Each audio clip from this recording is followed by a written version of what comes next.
Good morning সবাইকে। সকাল সকাল যাচ্ছি কলকাতা, কারণ ওখানে ডগ শো হবে, মেয়ে স্টল দেবে, তাই এখন চলে এসেছি।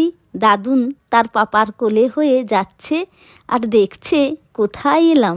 এই যে দাঁড়িয়ে রয়েছে বদমাসটা, আর ওদিকে সবাই লাইন দিয়ে ডগি নিয়ে দাঁড়িয়ে রয়েছে এন্ট্রির জন্য। বিশাল লাইন, দেখো কি বিশাল বড় স্টল করেছে মাঠ জুড়ে। প্রত্যেক ডগির জন্য এক একটা স্টল নম্বর রয়েছে। আর দেখো কেমন নখ কাটছে, আর দাদু ভাই শুধু দেখছে। এই ডগিগুলো দৌড়ানোর শেষ হয়ে গিয়েছে। প্রত্যেক ডগির জন্য এক একজন করে ট্রেনার রয়েছে, জাজও রয়েছেন, প্রাইজ দিচ্ছে। এবার বেরোচ্ছে একে একে লাইন দিয়ে। এই ডগিটাকে কেমন দৌড় করাচ্ছে, সেও আনন্দ পাচ্ছে।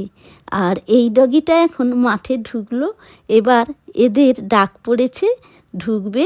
এই দেখো কেমন লাইন দিয়ে দাঁড়িয়ে রয়েছে একে একে, পেছনের দিকে পাগুলো কেমন খেঁচে টান দিয়ে রয়েছে, দারুণ দেখতে লেগেছে। এবার দৌড়ানো শুরু করেছে। এই ল্যাব্রাডরগুলো দৌড়ানোর জন্য প্রস্তুতি নিচ্ছে, দেখতে বেশ লেগেছে। আর ওরা এত বন্ধু পেয়ে বেজায় খুশি। প্রতি বছর ওদের এখানে দেখা হয়, কেউ কারোর সঙ্গে লড়াই করে না। এই ডগিগুলোর কান কেমন ফিতের মতো। এবার ঢুকছে দৌড়ানোর জন্য। বিভিন্ন ব্রিডের ডগ এসেছে দেখার মতো। এই গোল্ডেন রিট্রিভারগুলো এখন দৌড়াবে।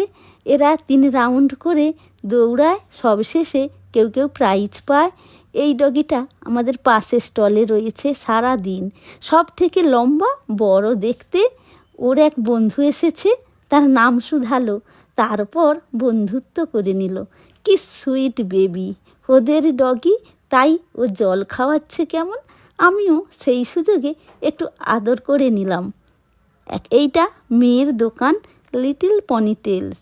সবে মাত্র সাজিয়েছে, ওরা বসে রয়েছে, কাস্টমাররা আসতে শুরু করেছে।